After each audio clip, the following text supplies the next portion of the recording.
আসসালামু আলাইকুম এভরিওয়ান। পাগল স্বামী গল্পের 16 নম্বর পার্ট নিয়ে চলে আসলাম। তো চলুন বেশি কথা না বলে গল্প শুরু করা যাক। মধুজা ও সিরাজ একটু সামনে গিয়ে একজন নার্সের সাথে কথা বলছিল। মধুজা বলছিল সবকিছু তো স্বাভাবিক মনে হলো, যদি এখানে অর্গান ট্রাফিকিং করা হতো তাহলে তো ভুল রেজাল্ট দিত।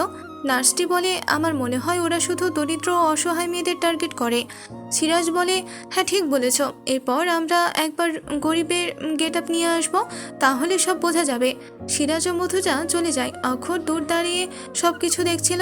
তাদের কথোপকথন শুনতে না পারলেও নার্সটিকে সন্দেহ হয় অক্ষরের, কারণ নার্সটিকে সে হাসপাতালে আগে কখনো দেখেনি। সন্দেহ থেকে নার্সটির পিছনেই অক্ষর। সে হাসপাতালের একটি কেবিনে যায়, নার্সের পোশাক বদলে বাইরে চলে আসে। তাকে দেখে হতবাক হয়ে যায় অক্ষর, কারণ নার্সটি হলো তাদের বাড়ির কাজের মেয়ে রাউনাফ। অক্ষর ভাবছিল রাউনাফ কেন ছদ্মবেশ নিয়ে এখানে এসেছে, কি চাইছে ও? তাহলে কি মধুজার সাথে মিলে রাউনাফ আমার বিরুদ্ধে কাজ করছে? এতে কি লাভ ওর? এসব ভাবার সময় অক্ষরের নজরে যায় রাউনাফের হাতের দিকে। তার হাতে র্যাশ উঠেছে। অক্ষরের কাছে এবার আস্তে আস্তে সবকিছু পরিষ্কার হতে থাকে। এজন্যই তাহলে রাউনাফ এতদিন আমার সামনে আসেনি। অনেক বুদ্ধিমতী মেয়েটা। তাহলে আমার আসল শত্রু যে আমার পিছু নিত, এমনকি আমাকে মারার চেষ্টা করছিল। কিন্তু এসব করে ওর কী লাভ? আর আমাকে সব কিছু জানতে হবে। রাওনাফ হাসপাতাল থেকে বেরিয়ে চলে যায়। বাইরে বেরিয়ে এসে একটি কম্পিউটারে কিছু দেখার চেষ্টা করে, কিন্তু ব্যর্থ হয়। এটা কি হচ্ছে? আমি তো ডাক্তার অক্ষর চৌধুরী কেবিনে হিডেন ক্যামেরা লুকিয়ে রেখেছিলাম, তাহলে সেটা এখন কাজ করছে না কেন? উফ, কত কষ্ট করে ছদ্মবেশ নিয়ে ওনার কেবিনে ঢুকে হিডেন ক্যামেরা লাগিয়ে আসলাম। এখন কি হবে? আমি একটা জিনিস বুঝতে পারছি না, ওই ডাক্তার কেয়া কি যেন, ওর আজ কেন ডাক্তারের অক্ষরের সাথে লেগেছিল সব সময়? তাহলে কি ডাক্তার কেয়া ও অক্ষর চৌধুরীর সাথে মিলে রয়েছে? আমাকে সবটা জানতে হবে। রাউনাফ বাড়ির দিকে রওনা দেয়। ডাক্তার কেয়া হাসপাতালের ছাদে দাঁড়িয়ে রাউনাফের যাওয়ার দিকে তাকিয়ে বলে, তুমি নিজেকে খুব চালাক ভেবেছ। তোমার সব গতিবিধির ওপর আমার নজর রয়েছে, কিন্তু ওই দুইজন কে ছিল যে এই যে মেয়েটার সাথে ছিল? আমাকে সব কিছু খুঁজে বের করতে হবে। আপাতত এই হিডেন ক্যামেরার একটা ব্যবস্থা করি। বলেই ক্যামেরাটা দূরে ছুঁড়ে মারে। মধুজা বাড়িতে ফিরে শুয়েছিল। তার মনে পড়ে যায় রাউনাফের সাথে সেদিন রাতে দেখা হওয়ার ঘটনাটা। সেদিন রাতে যখন রাউনাফ অক্ষরের পেটে ছুরি ঢোকাতে চেয়েছিল, তখন মধুজা তাকে ধরে ফেলে। রাউনাফকে দেখে অবাক হয়ে গিয়েছিল মধুজা। প্রশ্ন করেছিল, তুমি কেন ওনার ক্ষতি করতে চাইছো? তখন রাউনাফ কাঁদতে কাঁদতে বলেছিল, কারণ উনি আমার বোনের খুনি। আমার বোন সুমিকে মেরে ফেলেছেন উনি। মধুজা কিছু বুঝতে পারছিল না। তখন রাউনাফ তাকে নিজের বোন সুমির সাথে ঘটে যাওয়া সব ঘটনা বলে। সে কিভাবে হার্টের সমস্যার কথা বলে তার লিভার বের করে নেওয়া হয়েছিল। তার এর সাথে এও বলেছিল, আইনের কাছে বিচার না পেয়ে আমি সুযোগ বুঝে কাজের লোকের পরিচয় এ বাড়িতে ঢুকি। ধীরে ধীরে নিজেকে প্রস্তুত করি, যাতে নিজের হাতে অক্ষর চৌধুরীকে শেষ করে নিজের বোনের মৃত্যুর প্রতিশোধ নিতে পারি। আজ সেই সুযোগ পেয়েছিলাম, কিন্তু মধুজা বলে, এইভাবে আইন নিজের হাতে তুলে নিও না। আমি তোমাকে কথা দিচ্ছি, তোমার বোনকে ন্যায় বিচার পাইয়ে দিতে আমি তোমাকে সাহায্য করব। কিন্তু আমাকে প্রমাণ দিতে হবে যে অক্ষর চৌধুরী তোমার বোনের সাথে যা হয়েছে তার জন্য দায়ী। রাউনাফ নিজের রুম থেকে কিছু কাগজপত্র এনে মধুজার হাতে দেয়, যেখানে সুমির রিপোর্ট কার্ড ছিল। সেসব দেখে মধুজা বুঝতে পারে যে রাউনাফ সত্যি বলছে। এসব ভাবনা থেকে বেরিয়ে এসে দীর্ঘশ্বাস নেয় মধুজা।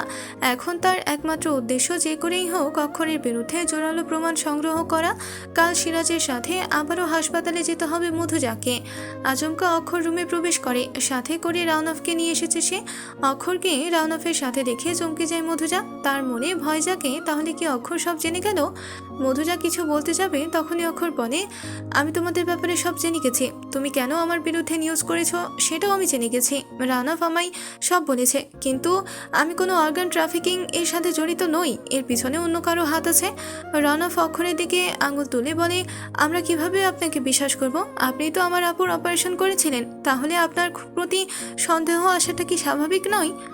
এটা ঠিক যে অপারেশন আমি করেছিলাম। অপারেশন করে আমি দেখেছিলাম যে সব কিছু ঠিকঠাক আছে। সেই সময় আমি রিপোর্ট ভালোভাবে চেক করি, দেখি যে রিপোর্টে ভুল আছে। এই জন্য সেদিন আমি মাঝখানে বন্ধ করি, আর আমি আবার তার কাটা স্থান সেলাই করে দিয়েছিলাম। এই নিয়ে হাসপাতালের উচ্চপদস্থ কর্মকর্তাদের সাথেও কথা বলেছিলাম। তারা এটাকে ভুল বলে রোগীকে ক্ষতিপূরণ দেওয়ার কথা বলেছিল, তাই আমি আর এই নিয়ে কথা বাড়াইনি। এরপর কি হয়েছিল সেটা সম্পর্কে আমি কিছু জানিও না। অক্ষরের বয়ান শুনে মধুজা ও রাওনাফ একে অপরের দিকে তাকায়। মধুজার এবার মনে হয় অক্ষর হয়তো সত্য বলছে, কিন্তু রাওনাফ অক্ষরকে বিশ্বাস করতে পারে না। আমি আপনার কোনো কথা বিশ্বাস করি না ডক্টর অক্ষর। তুমি আমাকে একটা সুযোগ দাও রাওনাফ, আমি আসল অপরাধী সামনে আনবো। মধুজাও অক্ষরের সাথে সহমত জানিয়ে বলে, হ্যাঁ, ওনাকে একটা সুযোগ দাও, একবার দেওয়া উচিত। আর কাল আমি আর সিরাজ দরিদ্র ও অসহায় রোগী সেজে আপনার কাছে চিকিৎসা করতে যাব। আপনি একটা কাজ করবেন, আমাদের চেক আপ করতে বলবেন, তারপর আমরা দেখব কি রিপোর্ট আসে। যদি রিপোর্ট আসে আমার সমস্যা আসে, আর তাহলে আমরা অপারেশন পর্যন্ত ওয়েট করব। তারপর অপারেশন কেবিনে গিয়ে সব প্রমাণ সংগ্রহ করব। অক্ষর মধুজাকে মানা করে বলে, এটা একটু বেশি ঝুঁকিপূর্ণ হয়ে যাবে হানি, আমি তোমাকে নিয়ে কোনো রিস্ক নিতে পারবো না। আপনি বোঝার চেষ্টা করুন পাগলা ডাক্তার, এই ছাড়া আমাদের কাছে আর কোনো উপায় নেই। আজ কতদিন পর তুমি আমায় পাগলা ডাক্তার বললা। মধুজা খানিকটা লজ্জা পায়, কথা ঘোরানোর জন্য বলে, আচ্ছা তো কাল কিন্তু আমাদের পরিকল্পনা অনুযায়ী কাজ করতে হবে।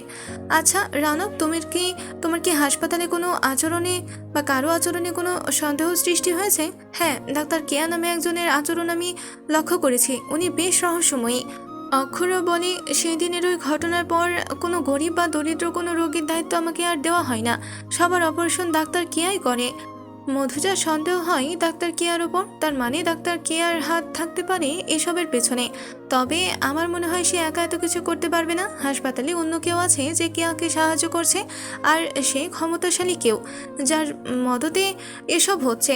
আমার মনে হয় ডাক্তার কেয়া এখানে দাবার গুটি মাত্র, তার পেছনে অন্য কারো হাত আছে এবং আমাদের কাজ হচ্ছে তাকে খুঁজে বের করা। অক্ষর, রাওনাফ ও মধুজা একসাথে হাত মেলায়। এখন তাদের লক্ষ্য এসবের পেছনে আসল দোষীকে সামনে আনা। আজকের গল্পটি এ পর্যন্তই শেষ হয়ে গেল। পরবর্তী পার্ট পেতে অবশ্যই চ্যানেলটিকে সাবস্ক্রাইব করে রাখবেন। ধন্যবাদ।